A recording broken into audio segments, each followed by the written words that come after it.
Well, he was one of the mainstays of the Peyton Manning offensive line, part of a group who had the fewest sacks in the NFL over a 10-year span, and in retirement, he's doing great things as well. This Thursday, he's hosting the second annual Cheers for Charity at Two Deep Brewing downtown, benefiting the Children's Neuroblastoma Cancer Foundation. Great to have back here on Sunday Sports Extra. Friend of the show, ladies and gentlemen, Ryan Diem. Hey. How are we doing, man? Good to be back.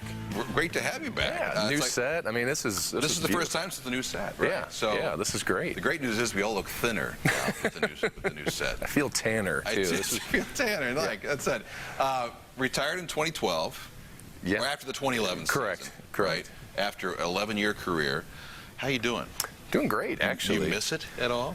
I do. Days like this, you know, it was on TV, but at the same time, I was outside a little bit, and the weather was beautiful, and playing with the kids, and I was like, this is kind of cool. I mean, I enjoy my family a lot, but right. Yeah, you miss the camaraderie, you miss the locker room stuff, hanging with the guys, and obviously the competition of the games. Practice, Your body probably feels a heck of a lot better on Sunday nights. It does. It does. I sleep well. Yeah, I wake up refreshed, not sore. Definitely. No, I'm enjoying life right now. You look back at it, that was quite an end of an era. It was a mass exodus after 2011, unfortunately. Peyton was gone with the neck and contract and whatnot. And Jeff's moving on. You're moving on. Dallas Clark's moving on. Gary Brackett. Yeah. I mean, so many guys. That year was tough, obviously, being 2-14. Right. Kind of heading into that season, I was feeling like it might be the end. And then during that season, it was a struggle. Okay, so let me pose. If you guys would have won the Super Bowl that year, would you still be playing, or? That's tempting. You keep the band together, and you know that you got another run at it, maybe. You know, for me, the stars kind of aligned, though. My wife was pregnant with our twins at the time. Right. You know, my contract was actually up. I played out my whole contract, which is kind of unheard of. And so I knew that was done, and I'm not sure if they were going to have me back anyways, but turns out maybe I could have, maybe I would have. Maybe, who knows? If we were winning and we were all having fun together, it's hard to leave. It's hard to leave, no doubt about it. Here's the thing, though. You watch today's game, Matt Hasselbeck's 40 years old. He's still playing and winning games. What the hell are you doing?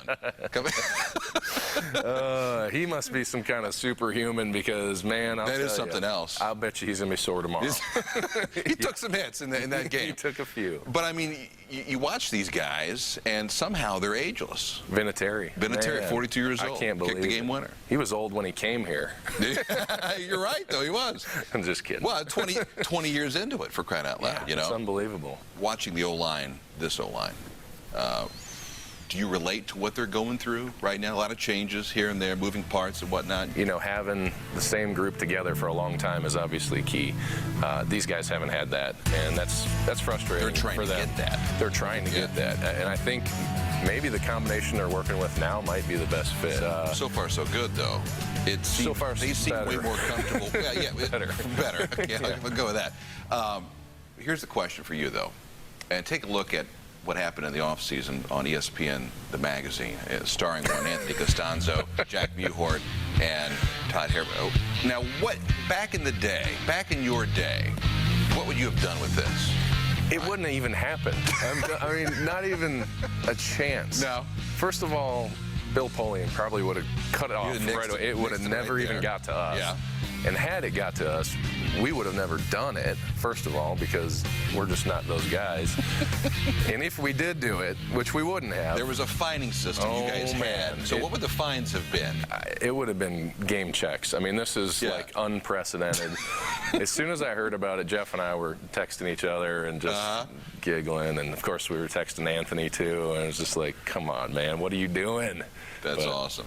It's a different era. It's a different era. We would have never done it. Could have paid for a whole new hospital somewhere and all that. Speaking of a great charity event coming up on Thursday, an opportunity not only to give back, Cheers for Charity, watch the game, though, as well, Colts and Texans. Yeah, we picked this coming Thursday, October 8th, specifically because the Colts were on TV, playing on the road. Figured what a great opportunity. People are going to watch the game anyway, so you let's need gather. a place to go watch the game. Why not Two Deep Brewing Company? It's down on Capitol Avenue downtown here. And I tell you what, we got live music by a friend of mine named Brett Wiscons. He's playing from about 6 till 7:30. We'll hang out for a little while until the game starts, and the whole event runs through the game. And the best part is 20% of all sales that night are going to the foundation, CNCF, Children's Neuroblastoma Cancer Foundation. Foundation I've worked with for 11 years. It's a wonderful organization, helps a lot of people. We're going to have food trucks. We're going to have all sorts of activities, silent auction, and just fun, just generally just hanging out at Two Deep Brewing Company. We had a blast last year. Yeah. Here's the information one more time. Cheers for Charity, Thursday night, starting at 6 o'clock. Two Deep Brewing Company, 714 North Capitol Avenue. All the proceeds, again, go to the Children's Neuroblastoma Cancer Foundation. Had a blast last year. Go for the charity and stay for the craft beer. Speaking of beer, it'll be flowing up in Chicago. Wednesday, Cubs, Pirates. You're a big Cubs fan, as am I. What do you think? I think it's time for them to get it done in October. Come on. From your lips to God's ears. We'll see what happens. It's great to have you here. Hey, thanks, man. Ryan Diem here on Sunday Sports Action.